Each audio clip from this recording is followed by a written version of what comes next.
चलो जी। तो देखो, आज हमारी न्यूमेरिकल की सेकंड क्लास है, न्यूमेरिकल कैपेसिटर के न्यूमेरिकल। इसमें हम लोग डाइलेक्ट्रिक के, कुछ नीट के और कुछ जेई लेवल के पीवाईक्यू बेसिस के बहुत अच्छे क्वेश्चंस करेंगे और बहुत बड़ी कॉन्सेप्ट बिल्डिंग के साथ हम लोग करेंगे। और नीट 2025 का जो सवाल है उसमें क्या पेच फंसा था, 24 में कैसा आया था, 20 में कैसा था, जो सबसे मुश्किल जो 2016 का जो नीट का सवाल करा जाता है उनको भी हम लोग डिस्कस कर लेते हैं आज। तो आपको जो है ना टॉपिक वाइज क्लैरिटी मिल जाएगी कि यार सवालों का पैटर्न कैसा है, हमें तैयारी कैसे करनी है।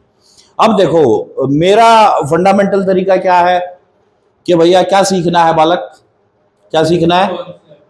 कॉन्सेप्ट सीखना है। सवालों के नंबर पर मैं कभी ध्यान नहीं देता, क्योंकि बेटा जो ये कहे ना तुम्हें कि 5000 सवाल करो, पता नहीं उसने खुद भी करे होंगे कि नहीं।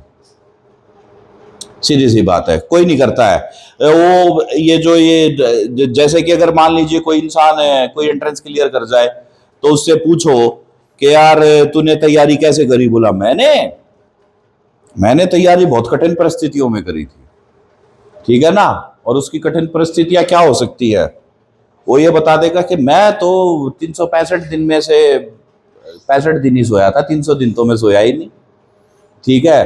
खाने के नाम पे तो बस मैं इतना ही खाता था जितना एक चिड़िया खाती है, ठीक है ना। सेक्रीफाइस मैंने बहुत किया, लंबी चौड़ी फेंक देगी दुनिया, कुछ नहीं होता है ऐसा। अपने दिमाग से ना प्रेशर को रिलीज करके चलो। एनीवे, बात करते हैं। देखो यार, क्वेश्चंस की बात कर लेता हूं मैं अब।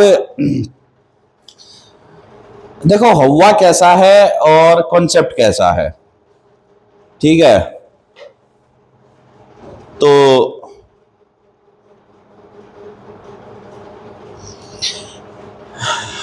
डाइलेक्ट्रिक वाले क्वेश्चन करता हूं मैं आप लोगों के साथ। पहले ना थोड़े डाइलेक्ट्रिक के क्वेश्चन कर लेते हैं। तो कल वाला कॉन्सेप्ट याद है, जो हमने बात करी थी कि यार अगर मान लो एक कैपेसिटर ऐसे है और इसमें मैं एक डाइलेक्ट्रिक ऐसे रख दूं और एक ऐसे रख दूं, तो ये K1 है, ये K2 है, भाई एरिया आधा आधा ले लेंगे तो ये दो पैरेलल के बन जाएंगे। आपको इंटरेस्टिंग बात बताऊं, इस प्रकार के सवाल कम आते हैं, ठीक है। इस कॉन्सेप्ट पे सवाल कम आते हैं। सबसे ज्यादा सवाल जिस कॉन्सेप्ट पे आते हैं ना, वो दूसरे वाला है, जिसमें कि हम लोग डिस्टेंस को बांटते हैं, ठीक है।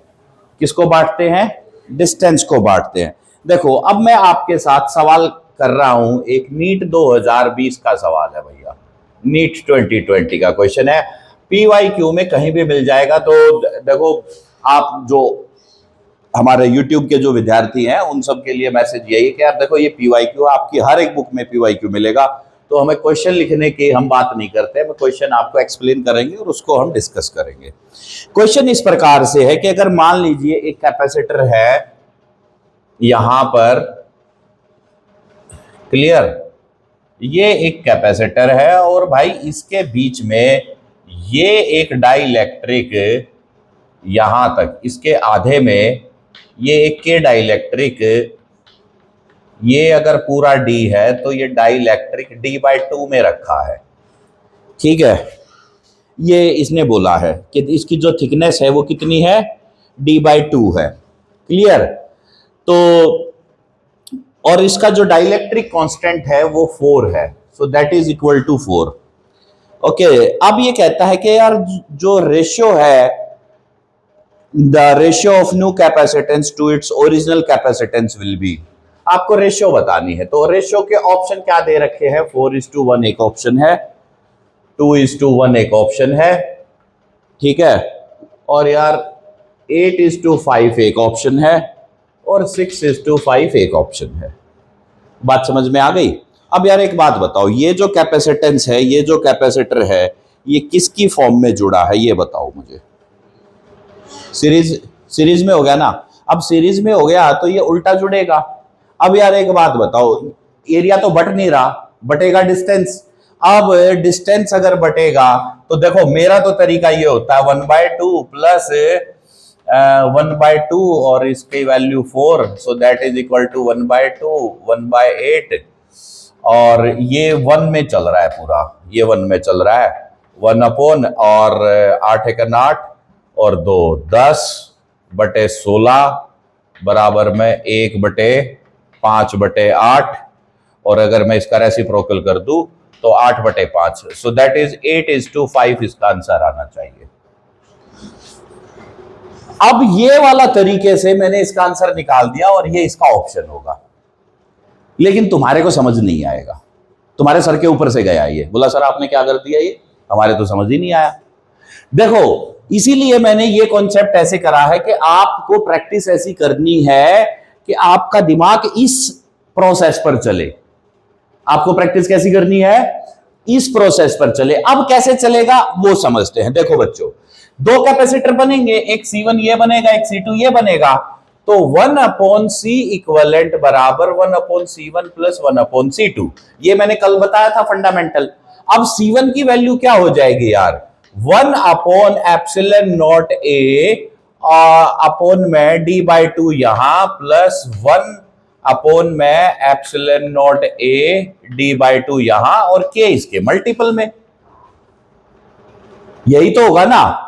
अब भाई एक बात बताओ यार, इंटरेस्टिंग फैक्ट देखो, अब ये 2 यहां मल्टीपल, तो 2/ε0 A/D यहां 1/2/ε0 A/D यहां, और K की वैल्यू है इससे 4। तो यार ये और ये अगर सेम जगह पे है तो कटेंगे, कटेंगे या नहीं कटेंगे। तो अब यहां पर क्या बचेगा, 1/2 जमा 1/8 रह गया अपॉन में पूरे का 1, यानी कि चलो मैं इसको यहां से ऐसे लिख रहा हूं, अपॉन में पूरे का 1 ले लो, 1/2 प्लस 1/8 कर लो, यही तो आएगा ना, यही होना चाहिए। अब इसके बाद का तो कहानी तुम्हें समझ नहीं आ गई। तो आपकी प्रैक्टिस ऐसी होनी चाहिए कि भाई साहब ये जो ये है ना, ये ε0 A/D और ये सब, ये आप स्किप ऑफ करके चलो, क्योंकि आपको इतना आभास होना चाहिए कि यार ये तो कैंसिल होगा ही होगा। और सुनो, जब ये क्वेश्चन नीट में है और वो आपसे कह रहे हैं कि भैया ये क्वेश्चन 1 मिनट में हो, तो 1 मिनट में इस प्रोसेस से नहीं होगा, कभी भी इस प्रोसेस से होगा। So this is the skill you need to develop. ये बात मैं कहता हूं अपने हर वीडियो में कि आपको स्किल सेट डेवलप करना पड़ेगा, और इसीलिए मैं कहता हूं कि आप लोगों को मैथमेटिकल वैल्यूज और आपका जो मैथमेटिकल पार्ट है वो बड़ा स्ट्रांग होना चाहिए। जल्दी से लिखो इसको, जल्दी से। बात समझ में आ गया ना क्वेश्चन?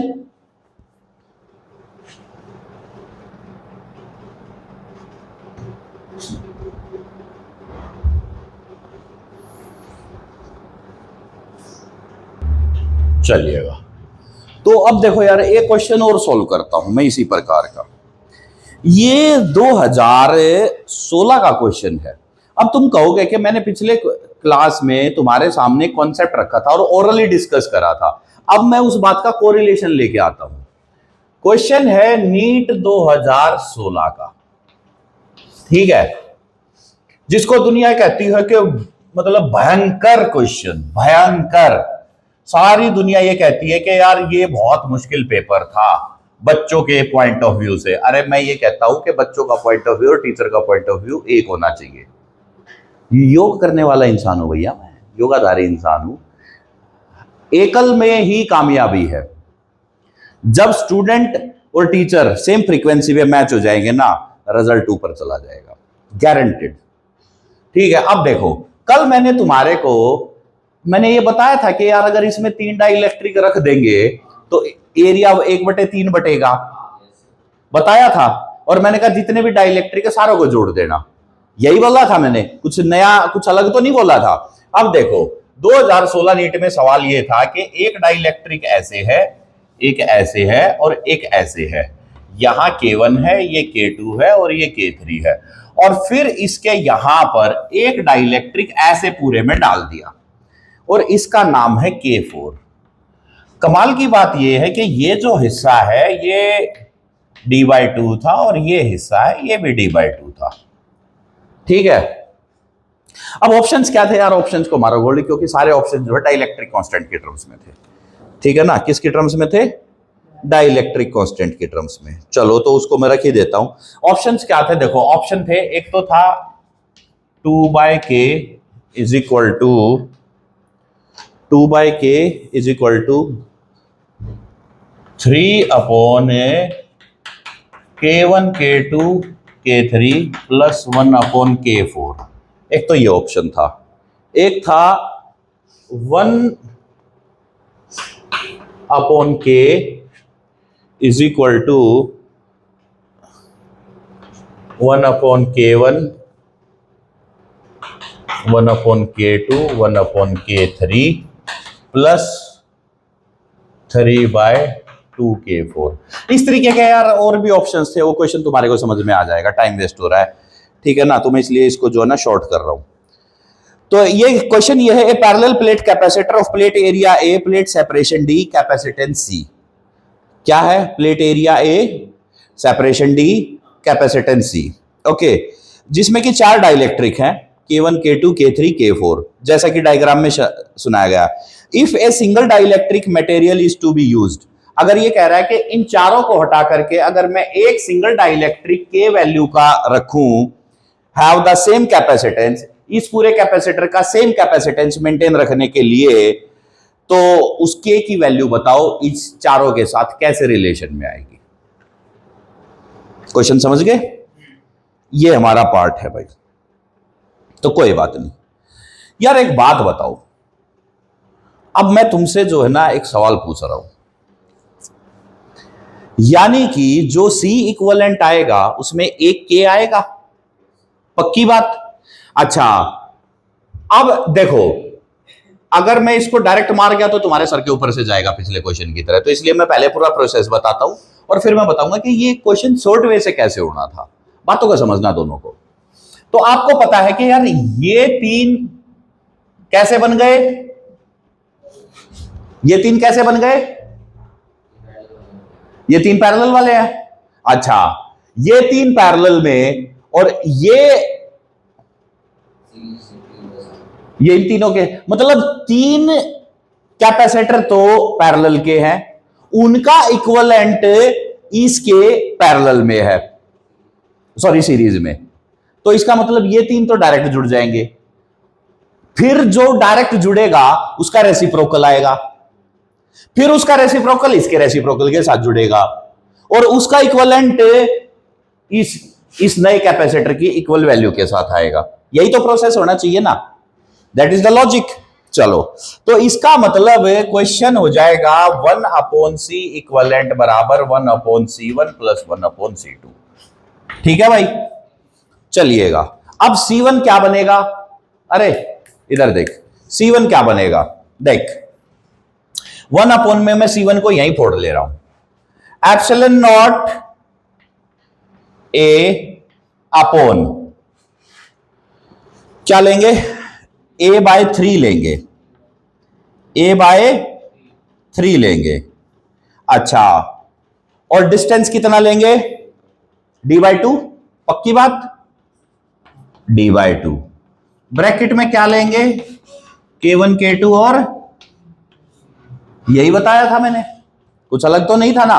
अच्छा जी, प्लस में 1 में। अब C2 क्या लेंगे बताओ, है तो एप्सिलॉन नॉट, एरिया तो पूरा है, डिस्टेंस आधा है, और K4 आ गया, सही बात है। तो और तो कुछ बचा नहीं ना। अब यार एक बात बताओ,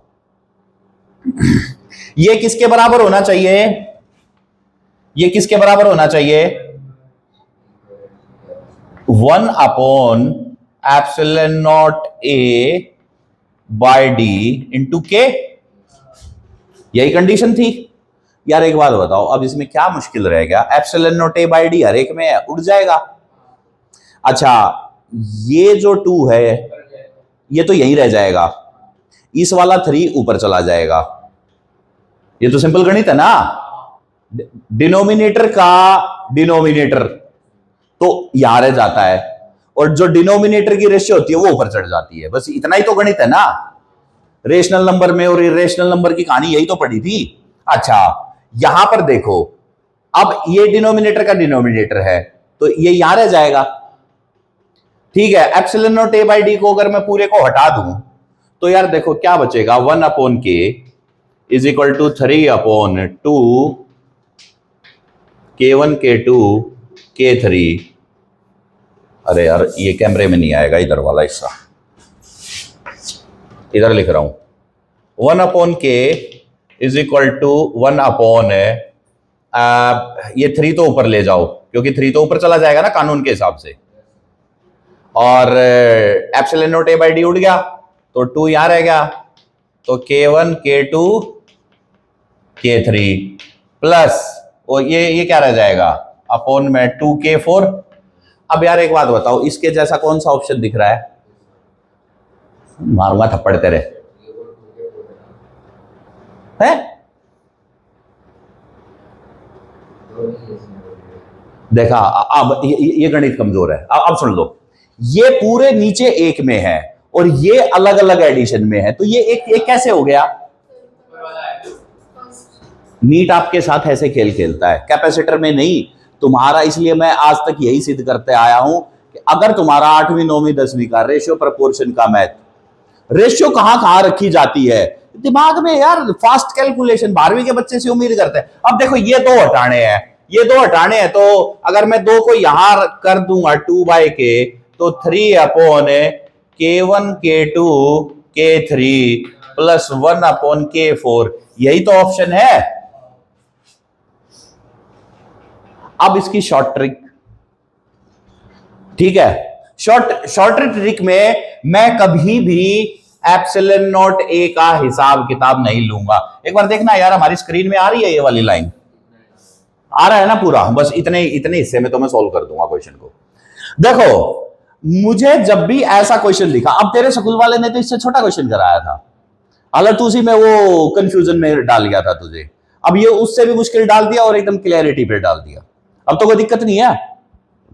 अब देखो, अब ऐसे क्वेश्चन को छोटे में कैसा फोड़ेंगे, सुनो। अरे इधर देखो, बिल्कुल अलर्ट माइंड ले आना एकदम, ठीक है ना, फंसना नहीं चाहिए दिमाग।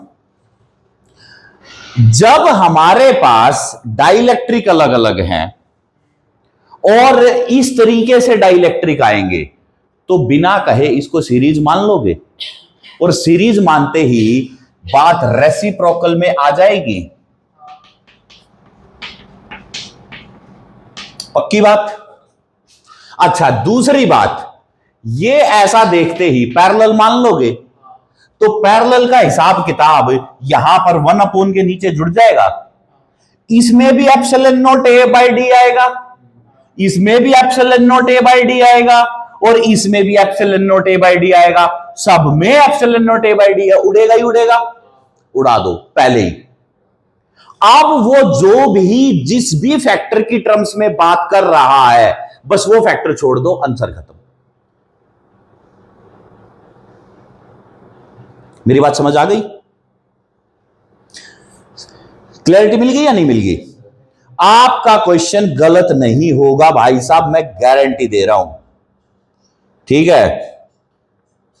अब देखो, अब मैं आपके सामने 2000